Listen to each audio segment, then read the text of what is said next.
छत्रपती शिवाजी महाराजांची जगदंबा तलवार तुम्हाला सर्वांना माहितीच असेल, पण ही जगदंबा तलवार छत्रपती शिवाजी महाराजांकडे कशी आली याचाच इतिहास पाहूया आज या व्हिडिओमधून।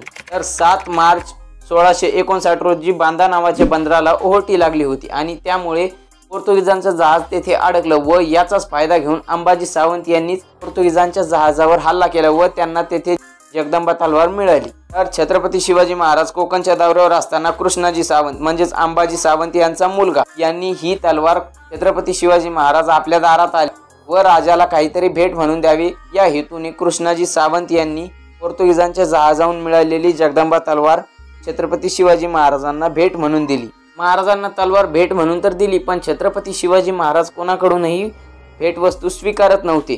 तर छत्रपती शिवाजी महाराजांना ही जगदंबा तलवार खूप आवडली व त्या बदल्यात त्यांनी 300 होन त्यांना दिले। 300 होन म्हणजेच त्या काळी एका होनची किंमत होती 2,40,000 रुपये आणि 300 होन म्हणजेच 7,20,00,000 रुपये ही आजच्या मार्केट प्राइस नुसार जगदंबा तलवारीची किंमत आहे। तर तुम्हाला हा व्हिडिओ कसा वाटला हे कमेंट्स मध्ये सांगून व्हिडिओ शेअर नक्की करा।